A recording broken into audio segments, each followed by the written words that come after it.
simil ay malaktiga don kibaru kenega biye alamsa octobre kalo kile muga ani filay anga foli be aw bela jelen kabini aw sigero la bi kibara munu bambulo ka dokuluka odo odiga fo ko segu marala ko kameleni do kon be no kale tura bala kuna foni munu dina ama o konyala ko ni gara mi segu ko mini kere yana sokoro o koni duguina ko ni kameleni mi sibata samuga ani duru konna ko ale tara bala ale tura ojina aywa tumamna ni makofolen kon tura jila ko yero koni bozo ulu willa ka fere bela jele ke wala so o be se ka ni makofolen shuye to gamina ale koni shuye ra mi octobre kalo kile mu kai o ni bakofolena o honna ale koni shudula aywa akilina jigina ba ira la ka fo domina ani makofolen kon tura jila ko kera octobre kalo kile tan ani konontole koni ali bi o waliya konna ay daga fo ni kamleni ko ale koni dunaye ni yoroina awla mawso la ka daga fo ko eni yemaye mi na lembe ga bo moti mara konna aywa o temene ga be kibara wore mamblu ga dokulu kan o daga fo bla marala ko siraba ka kasra do kon kera ye ni mamuga ani nani koni jogina o mamuga nanna ma nani koni be o luga jogini koni ga jugu ko sobere aywa kuna foni munu dirama o konyala o ya ida daga fo ko ni kera octobre kalo kile muga ani konona la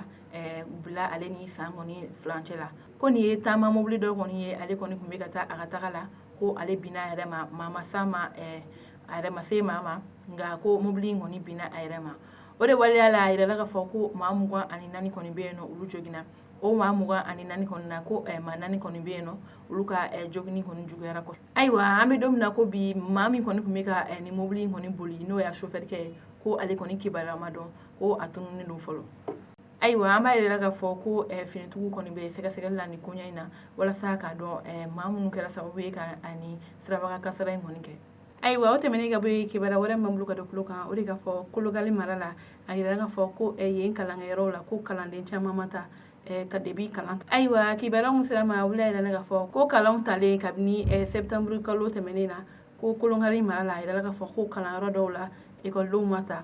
ko ka sabu ke ko usomogo maso o kata kala rola aywa o sabu la ida ka fo ko mi école karamo ye ko ulu kon wulla ka wele bla mi école de masawi wala sa uga udum bla kala rola nga ko uya ida ka fo ko ulu kon tese ni wakati na ku dum bla kata kala rola ko ka sabu ke samia ko samia kon sira wa uyo ulu ga Senegal wakati ko santo la niye Senegal wakati de ko ni te kala wakati ko ulu kon tese ko udum bla kata kala rola ka uga foroto aywa mi re kulungani mamu sigili me kala ko nyakuna ulu ka nyamugo do kon bora ka ida ka fo ko ni ata kala je ko komini woro bonyon ko re be kulungani marala ko o komini woro la ko mamu be kata kala rola ko amacha ko sobere ko ube somo ko ba ku tita kala rola